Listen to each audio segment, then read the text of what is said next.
Good morning. Are you Matthew Wadsworth? Yes, ma'am. And Mr. Wadsworth was previously in court and entered a plea of guilty to the second-degree felony offense of aggravated assault with a deadly weapon. There was an agreement for a cap of 8 years in prison. I've received the pre-sentence report. Has everyone had an opportunity to review that report? We have, Your Honor. Yes, sir. Are there any additions or corrections? No, Your Honor. Not from the state. All right, Mr. Rojas, you may proceed. Yeah, Judge, this is a cap of 8. The agreement, I think, is a cap of 8, and just based on the criminal history alone and the PSI, it looks like It looks like you did a very good job of getting that agreement. that's kind of what, not that I did a good job, but I think that may be doing a favor to Mr. Wadsworth. However, Judge, there are some things I'd like to point out. If you look at, and I'm talking about his felony criminal history, the first page of his, I guess, rolling into the second page of his felony criminal history, most of those offenses happened in 2002. So he seems to be getting those in bunches. Those happened in 2002. He got sentenced in 2000, all one, in January of 2002. They all happened. Right. Got revoked in 2003 on all of them. I think he did 60 months on all of them. Got some more in October 2002. Then after that, he goes and basically he's in and out until about 2019 when he picks up some more cases. And from 2019 to this present case, From after the 2002 and to the 2019, there were seven additional felonies. Yes. 7 additional felonies. yeah. Go ahead. And then from 2019 to now, at least, he's able to stay clean. So he tells me that most of the time when he's committing offenses is when he's off his medications. He's been back on the meds now in jail. It's helping him. He's able to think clearly now. We talked about this, and if the court's even going to consider probation, as pointed out in the PSI, the only way he's going to get probation is with safety to get help with his drug issues. He understands that. He recognizes that. He's willing to do that. He's hoping that you give him a chance to do that, and even as he was pointed out by the probation officer in the report, he's indicated then that he's tired of this lifestyle. He's tired of being in handcuffs. He realizes he needs help just to make his life better, and he tells me he's ready to make that change, and he does have some statements to make to you at the appropriate time. All right, go ahead, sir. I only wrote this because I get really nervous. Sure. So I said, this letter is to ask you for some help. I'm a drug addict. I can't. Hold on. Basically, listen, man. I was a bad kid until I was ADD poster child. I was put on Ritalin. Then I did really good. The Ritalin, I went from straight F's, farting in class, thinking it was funny, picking my nose and eating it, all that stuff. I thought it was, I just was bad. They put me on Ritalin, I went from straight F's to straight A's. I was sexually abused. My parents were drug addicts. I went to prison. You guys forgot something, and I hope it don't hurt me, but I got bring it up. I had a robbery in 1992. When I got out from that robbery until 2. when you started, 2002, yes ma'am. I stayed out of trouble again because I was on medication. It's been my whole life. It's been the pattern of my life. I'm on my medication. I'm a great guy. I'm a journeyman electrician. I'm a father. I'm a grandfather. I spend time with my kids. If I'm off of them, and the reason I got off of them and this offense happened is I was hearing voices. I thought my roommate was holding my girlfriend hostage. It says I hit him with a bat, but it was my walking cane. It wasn't a bat. And I did hit him, and I felt horrible because I found what was going on. But in my head, our house burned down, dogs died, and I just kind of went crazy. But I did stop. I did tell in 2018. 19. I said I'm tired of this, and I'm gonna stay on my medications. When the house burned down, all my medications went with it. My truck, my tools, and everything. And I was just barely making it. And I honestly thought my roommate was holding my girlfriend against her will and hostage. When we started fighting, I was losing, and I hit him. If you do give me the chance, what I need is some help staying on my meds. I start feeling like I'm doing better sometimes, and then I stop taking them. When I stop taking them, I hear voices, and I can't tell if it's mine or if it's somebody else, or if it's, I can't tell. So, but Mr. Wadsworth, here's the thing. Yes, ma'am. And I appreciate what you're saying, and I feel like you are sincere in what you're saying. Yes, ma'am. The problem is you're 51 now, 52? 51. ma'am. 51. Fixing to be 52. And you know you've had these issues. Yes, ma'am. You've been given opportunities, and you know I need to be on my meds. And even if I give you a probation, it's only for so long. At some point, you have to stay on your own meds, and you can't require someone else to force you to do that and take a chance with society and the community of you hurting someone else. Honestly, I'm not sure, but I honestly think that you have the worst criminal history I've seen. I even said that to Mr. Rojas. I said, this You have 19 misdemeanor convictions. You have 20 others that were either filed, dismissed because of pleas on the other cases. So technically about 39 misdemeanors, 21 felony convictions, 21. I know, wow, right? I'm not. You still have one pending in Indiana. And out of the, and in addition to the 21 and the one pending, you have 16 others that were dismissed because of plea agreements, and things like that. So that's 38 felonies. The last, and I get a lot of this was from '02, and a lot of it was in the same big scenario. 19 of them was in one. But it didn't stop then. You were put back on probation in 2017. So not that long ago, given a probation, it was revoked. So you were given an opportunity. Mr. Smith? I've completely stayed out of trouble since then, though. Not one single incident. Well, you had 2017 an unauthorized use of a vehicle felony. 2018 an obstruction of justice in Pike County. Yes, ma'am. 2019 an escape. That's the one that's That was my pending. last one. Hold on. Oh, I'm sorry. And then another later in 2019, maintaining a common nuisance of a controlled substance or something like that in Indiana. So the last thing is 2019, which is, in the big scheme of things at your age, not that long ago. I know, I understand. Mr. Smith? Judge, I would point you to his account to probation where he said the part about the baseball bat is not true. A dresser fell on top of I saw that. it. He's still not accepting responsibility. I hit him with the cane. Hold on, I'm don't sorry. speak over. I'm so I let sorry. you talk, so I'm don't so talk sorry. over anyone else, I'm so please. sorry. I believe probation is absolutely right, that jail time and probation has not been a deterrent for him. He's not made probation. We would ask for the 8-year sentence to be sent. Mr. Wadsworth, again, like I stated before, to Mr. Rojas, the fact that he was able to negotiate for you a cap of 8 years on a second-degree felony with your criminal history, there's part of me today that was considering not even accepting this plea agreement, because I think with your criminal history, personally, I think it's ridiculous. I have to understand. So I'm going to find that you entered your plea of guilty freely and voluntarily. I'm going to find that you entered your plea of guilty. I'm going to find sufficient evidence to find you guilty, and at this time find you guilty of aggravated assault with a deadly weapon. Sentence you to a term of 8 years in the institutional division of the Texas Department of Corrections. There will be an affirmative finding of a deadly weapon. You will receive credit on that sentence for any time that you've been in custody that the law gives you the right to receive. I'm handing you the trial court certification that shows this was an agreement that I followed, and so you've waived your right to appeal.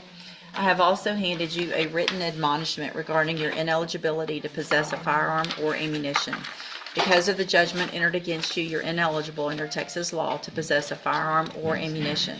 Possession of a firearm or ammunition could lead to charges against you. Firearm is a legal term, and you should read the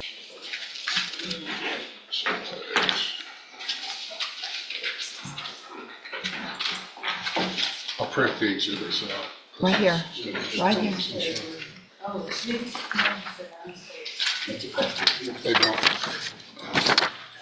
They don't X them out because it's set for sentencing, so I can still print out that stuff from this week. Well, once it's taken care of, they remove this.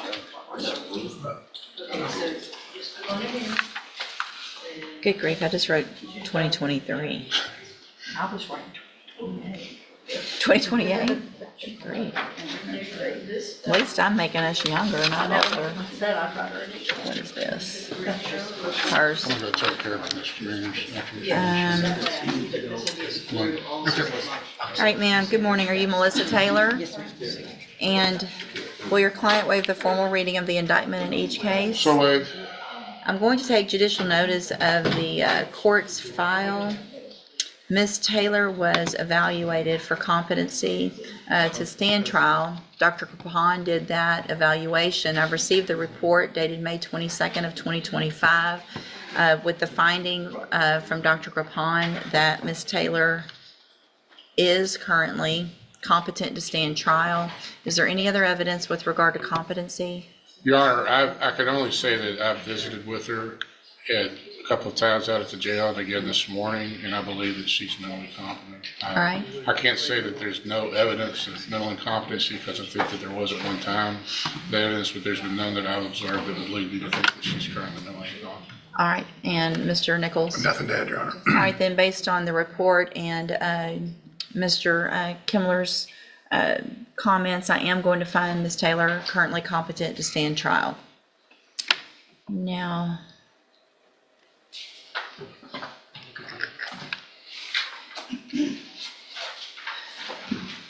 Ms. Taylor, in cause number 24 DCCR 2177, you're charged with second-degree felony offense of assault on a peace officer from October 2nd of 2024, and how do you plead to that charge? Guilty. Are you pleading guilty freely and voluntarily? Yes, ma'am. And are you pleading guilty because you actually did what they've charged you with? That would be correct, yes.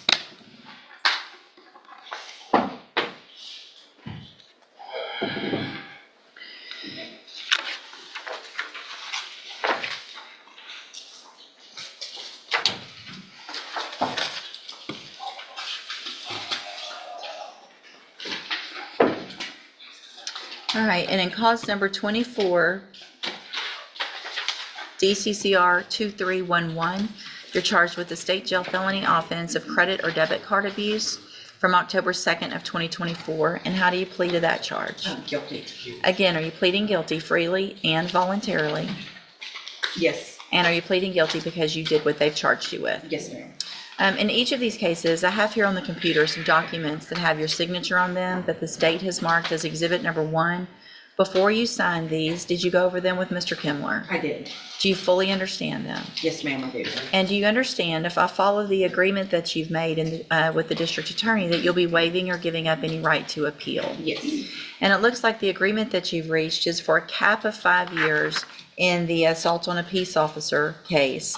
And then whatever happens, I guess you're pleading open on the other one as long as I run them I made a concurrently. recommendation for 12 months on that Okay, case, 12. Your Honor, and the defense had made a recommendation for probation concurrent with what they. Okay, so in essence, a cap of 12 months then? Would Yes, that, Your Honor, that's fair to say. Yeah, concurrent. with everyone's permission, Yes, can sir. I make that? So you're 12 months and 5 years. well, that's fine. Let's see. But, Cap. So it would be a cap of 12 months on that state jail case. Do you understand? Yes, ma'am. And that's for the One one. of the building. No, it's No, it's for a credit I'm sorry, card. credit card. Yeah. So what that means is that if we go forward this way, you're leaving your punishment up to me. Okay. And as long as I don't give you more than 5 years in the assault on a peace officer case and 12 months on the credit debit card abuse case, then you're waiving your right to appeal. I can give you 5 years, I can give you less. It'll all be determined when I get the information at a sentencing hearing. You have an absolute right to have a jury come in and determine 2 things. The first would be to decide if you're guilty or not. And then if they find you guilty, you could leave your punishment up to them.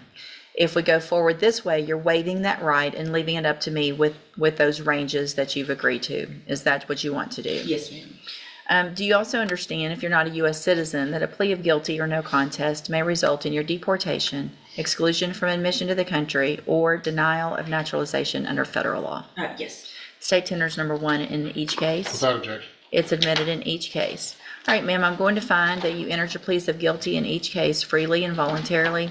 Again, find that you're mentally competent and understand the nature and the consequences of your pleas. Find sufficient evidence in each case to find you guilty. However, I'm going to reset your cases so that the probation department can do a pre-sentence report. That'll give me more information about you, your cases, and then we will come back later for sentencing. Anything that you think is important for me to know, be sure and get that information to Mr. Kimler. He'll present it to me on your behalf when we come back. All Your right? Honor, I do have a support letter that I tendered to the court. If you'll just get that to the clerk, please. All right. Thank you, ma'am. You can go back with the bailiff. That's exactly when both of y'all do that. When she does it, I think of that all the time. All right, so are you Sadog Wilson? Ma'am, I'm sorry. I was looking at the down this way and not at you. Sydell Wilson? Sidell? Yes, ma'am. Okay. And Yes, Mr. Rojas, will your client waive the formal reading of the motion? She will, Your Honor. Let's see.